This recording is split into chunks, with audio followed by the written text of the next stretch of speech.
try now. 1. A gift of Chapal's. Meridu is a young girl growing up in Madras now called Chennai, with Tappy, her grandmother, and Thatha, her grandfather. One afternoon Tappy takes her to her Aunt Rukumani's house to meet her cousins Lally, Ravi and Meena. A smiling Rukumani threw open the door. Ravi and Meena rushed out, and Ravi pulled Meridu into the house. "Wait, let me take off my slippers," protested Meridu. She set them out neatly near a pair of large black ones. Those were grey, actually, with dust. You could see the clear mark of every toe on the front part of each slipper. The marks for the 2 big toes were long and scrawny. Meridu didn't have much time to wonder about whose slippers they were, because Ravi dragged her to the backyard, behind a thick bitterberry bush. There, inside a torn football lined with sacking and filled with sand, lay a very small kitten, lapping up milk from a coconut half-shell.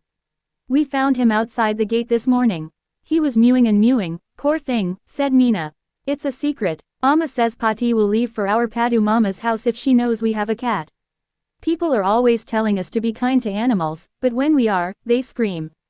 Ooh, don't bring that dirty creature here," said Ravi. "Do you know how hard it is just to get a little milk from the kitchen? Pati saw me with a glass in my hand just now. I told her I'm very hungry, I want to drink it, but the way she looked at me. I had to drink most of it to throw her off the scent.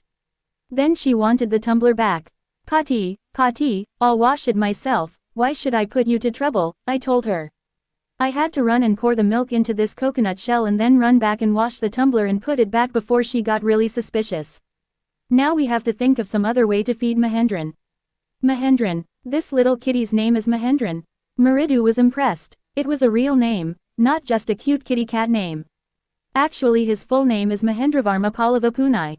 MP. Punai for short if you like. He's a fine breed of cat. Just look at his fur. Like a lion's mane. And you know what the emblem of the ancient Pallava kings was, don't you?" He looked expectantly at Meridu. Meridu giggled. "Think I'm joking? Well, just wait. I'll show you sometime. It's clear you don't know a thing about history. Haven't been to Mahabalipuram, have you?"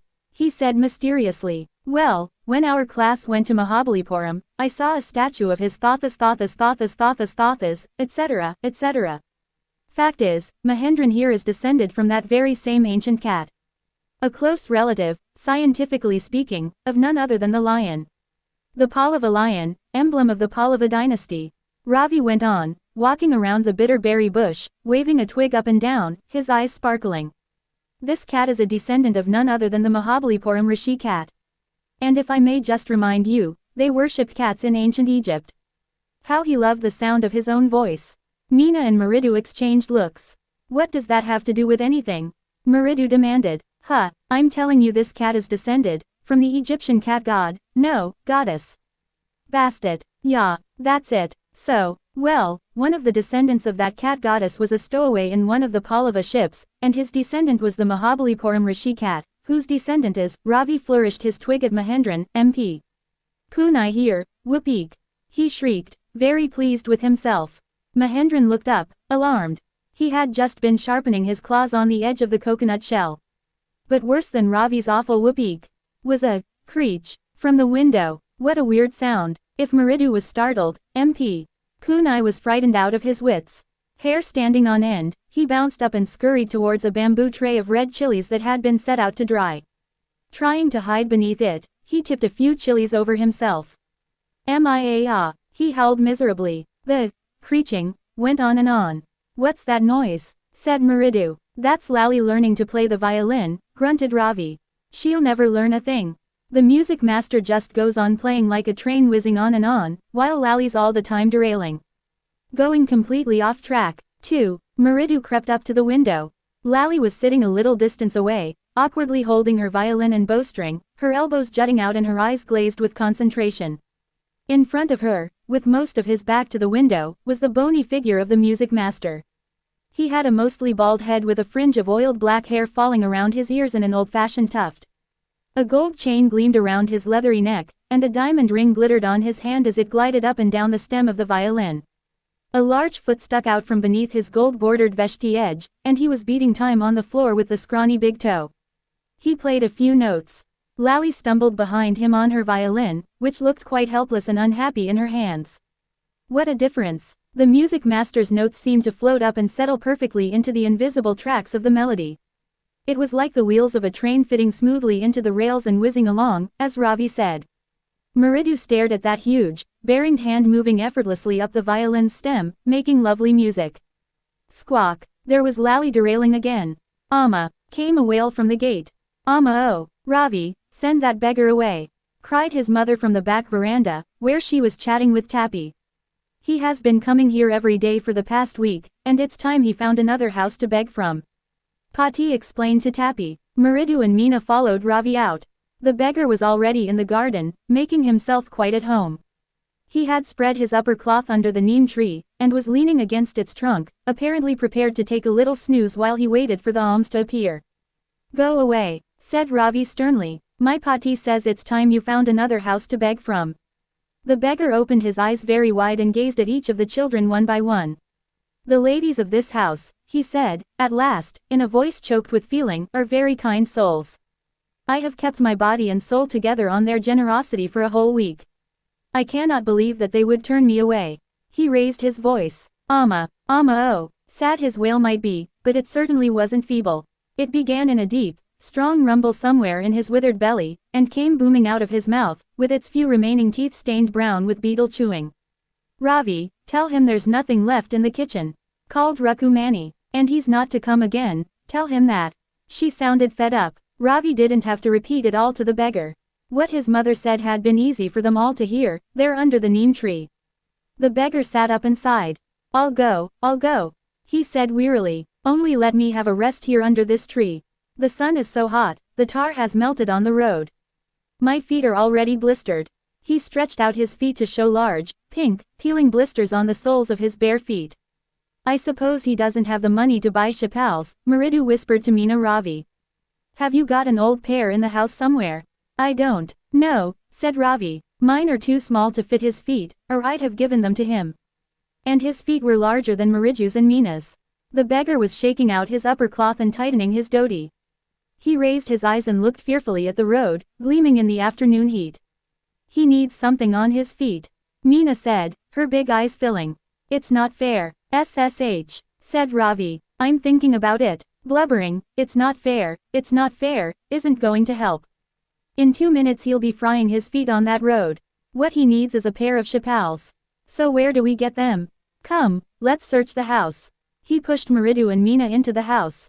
Just as she stepped into the veranda, Mridu's eyes fell on the odd-looking chapals she had noticed when she arrived. Ravi, she whispered to him, whose are those? Ravi turned and glanced at the shabby-looking, but sturdy old slippers. He beamed and nodded. These are just the right size, he said, picking them up.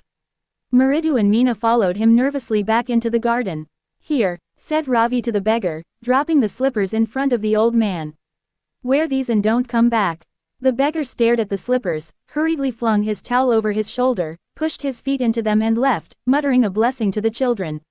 In a minute he had vanished around the corner of the street. The music master came out of the house and took an unappreciative look at the three of them sitting quietly under the tree, playing marbles. Then he searched for his chapals in the veranda, where he had put them. Lally, he called, after a few moments. She hurried up to him. Have you seen my chapals, my dear? I remember having kept them here. Ravi, Mridu, and Meena silently watched Lally and the music master search every corner of the veranda. He scurried around, looking over the railing and crouching near the flower pots to look between them. Brand new, they were.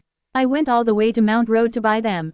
He went on saying, they cost a whole month's fees, do you know? Soon Lally went in to tell her mother. Rukumani appeared, looking harassed, with Pati following her. Where could they be? It's really quite upsetting to think someone might have stolen them. So many vendors come to the door, worried Pati. Rukumani caught sight of Ravi, Mridu, and Meena sitting under the tree. Have you children? She began, and then, seeing they were curiously quiet, went on more slowly, seen anyone lurking around the veranda? A sharp V-shaped line had formed between her eyebrows. Another straight, tighter one appeared in place of her usually soft, pleasant mouth. Rukumani was angry, thought Mridu with a shiver. She wouldn't be so upset if she knew about the poor beggar with sores on his feet, she tried to tell herself. Taking a deep breath, she cried, Rukumani, there was a beggar here. Poor thing, he had such boils on his feet. So, said Rukumani grimly, turning to Ravi. You gave the music master's chapals to that old beggar who turns up here. Children these days, groaned Pati. Amma, didn't you tell me about Karna who gave away everything he had, even his gold earrings? He was so kind and generous. Silly, snapped Rukumani. Karna didn't give away other people's things, he only gave away his own. But my chapals wouldn't have fitted the beggar's feet. Ravi rushed brashly on, and Amma, if they did fit, would you really not have minded? Ravi, said Rukumani, very angry now. Go inside this minute. She hurried indoors and brought out Gopu Mama's hardly worn, new chapals. These should fit you, sir. Please put these on. I am so sorry. My son has been very naughty. The music master's eyes lit up. He put them on, trying not to look too happy. Well, I suppose these will Havito do. These days children have no respect for elders, what to do? A Hanuman incarnate, only Rama can save such a naughty fellow. Rukumani's eyes flashed. She didn't seem to like Ravi being called a monkey, even a holy monkey. She stood stiff and straight by the front door. It was clear she wanted him to leave quickly. When he had clattered off in his new chapals, she said, Maridu, come in and have some tiffin. Honestly, how do you children think of such things? Thank God your Gopu Mama doesn't wear his chapals to work. As she walked towards the kitchen with Maridu and Meena, she suddenly began to laugh. But he's always in such a hurry to throw off his shoes and socks and get into his chapals as soon as he comes home. What's your mama going to say this evening when I tell him I gave his chapals to the music master?